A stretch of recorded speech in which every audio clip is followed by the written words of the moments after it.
අපේ සමාජ මිනිස්සුන්ගේ හිත හැදිලා තියෙනවා මහා අමුතු විදිහකට. කොච්චර හොඳ කරත් අපි දක්ෂ මොනව දකින්නද? වැරදි දකින්නනේ. මේ ලංකාවේ තියෙන කැතම, ලංකාවේ තියෙන ගණ්ඩ දෙයක් නැතිම, මේ වැඩකට නැතිම ගම මොකද්ද? ඉන්න කිසිම මනුස්සකමක් නැති, අනුන්ගේ දුක දන්නේ නැති, ඉරිසියාවෙන් පිරිච්ච, කුහකකමින් පිරිච්ච, ගණ්ඩම දෙයක් නැති මිනිස්සු ඉන්න ගම මොකද්ද? අන්න හරි. මොකද්ද? අපේ ගම. ඕක ආයි මේ ලංකාවේ කොහේ ගිහිල්ලා හැව්වත් හැමෝගෙම උත්තරේ මොකද්ද? අපේ ගම. තමන්ට තමන්ගේ ගම තමයි මේ ලංකාවේ තියෙන හොඳ නැතිම ගමනේ. ඇයි එහෙම වෙලා තියෙන්නේ? ඒක ගමේ ප්‍රශ්නයක්ද හිතේ ප්‍රශ්නයක්ද? ඒක අපේ හිතවල ප්‍රශ්නයක්. ඕනෙම තැනක හොඳ සහ නරක දෙකක් තියෙද නැද්ද? තියෙනවා. හැබැයි අපේ හිත පුරුදු වෙලා තියෙන්නේ ওই දෙකෙන් වැඩියෙන්ම මොකක් අල්ලගන්නද? නරක අල්ලගන්න. ගම්වල කොච්චර හොඳ තිබ්බත් අපි කතා කරන්නේ හොඳ ගැනද නරක ගැනද? නරක ගැන විතරයි. ඒ නිසා කවදාවත් අර හොඳ වැඩි ඉස්මතු වෙනවද? නෑ. ඒ නිසා අපේ ගම හොඳයි කියලා කියන්න දේවල් අපිට වැඩිය තිබුණත් ඒව මතක නැහැ. මතක තියෙන්නේ මොනවද? මේක නරකයි කියන්න හේතුමයිනේ.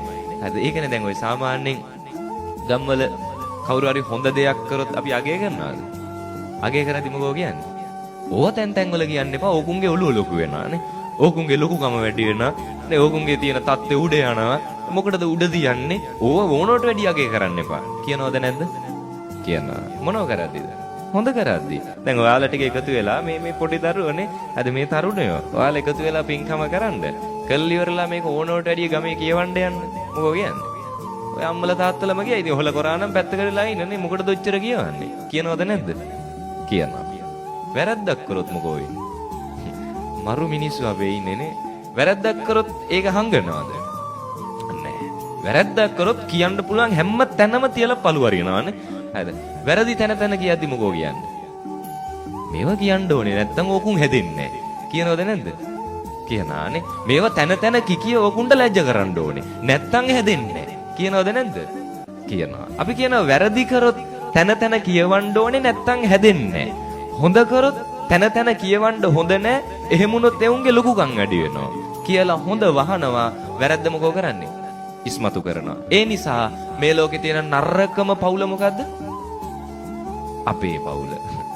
මේ ලෝකේ තියෙන නරකම ගම මොකද්ද? අපේ ගම. මේ ලෝකේ තියෙන නරකම අසල්වැසියා කවුද? අපේ අසල්වැසියා. නේ බලාගෙන ගියාම මේ ලෝකේ නරක හැම දෙයක්ම තියෙන්නේ Tamanට. ඇයි? ඒක අනුන්ගේ ප්‍රශ්නයක් නෙවෙයි කාගේද? ඒක අපි දකින්න විදිහේ ප්‍රශ්නයක් නේ.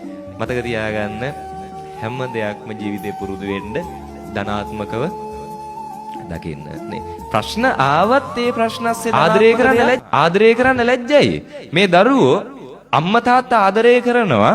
උපරිම අහලා තිබ්බොත් අහලා ඇත්තේ මතකද ඔය ගෙවල් වල අම්මලා තාත්තලා උපරිම ආදරයට ගියාම කොහොමද කියන්නේ? වැඩි මහන්සි වෙන්නේ වචන දෙකයි අකුරු තුනයි. අම්මා ඒයි ගානවා තාත්තා ඕයි ගානවානේ. එච්චරනේ උපරිම ආදරේ. ඉතින් හිතන්න එහෙම ආදරය කරද්දිත් කතා කරන්නේ එහෙමනම් මේ දරුවෝ ඉගෙන ගනීද ආදරය කියන එක? නෑනේ. ආදරය කරද්දි අද ගෙවල් ඇතුලේ ලැජ්ජ වෙලා දරුවෝ ඉස්සරහා. අද ආදරය කරද්දි අල්ලපු ගෙදර ඉස්සරහා අම්මලා තාත්තලා ලැජ්ජ වෙලා. කියනවා නේද මේ ආදරය කරද්දි අර අල්ලපු ගෙදරත් මිනිස්සු ඉන්නවා. එවුන්ට ඇහුනොත් මොනව හිතයිද දන්නේ නැහැ. කියනවද නැද්ද? කියනවා. මේ වැරදි දෙයක් කියද්දිද? නෑ ආදරය කරද්දි. නේ අතීතයේ ඕක තිබ්බද? දැන් අද වර්තමානයේ තරම් අතීතයේ අපේ අම්මලා තාත්තලා ඒ කාලේ ඕක තිබ්බේ නෑ. ඒ කාලේ ගෙවල් ඇතුලේ හරි බය නැතුව ලැජ්ජ නැතුව ආදරෙන් කතා කරාද නැද්ද? කතා කරා. ඒක නෙවෙයි අදටත් ඔය සමහර නම් තියෙන්නේ මැනිකේ නැන්ද කියනවා. ඔය තියෙන්නේ සුදු නැන්ද. ඔය මැනිකේ සුදු කියන නම් කොහෙන්ද ආවේ? උප්පැන්නෙන්ද? නෑ කොහෙන් ආපුවද? එදා ගෙදර ඇතුලේ කතා කරා හැමනේ. එදා ගෙදර ඇතුලේ ඒ තාත්තා බය නැතුව ලැජ්ජ නැතුව ඒ අම්මට මැනිකේ කියලා කතා කරා. ඒ ගේ ඇතුලේ අම්මා තාත්තට කතා කරද්දි තාත්තා අම්මට කතා කරද්දි දරුවෝ ඉස්සරහා ඒකට ලැජ්ජ වුණේ නැහැ. සුදු කියලා කතා කරා. අල්ලපු ගෙදර ඉස්සරහා ලැජ්ජ වුණේ නැහැ. ගමක් ඉස්සරහා ඒකට ලැජ්ජ වුණේ නැහැ. හරි ආදරෙන් කතා කරා.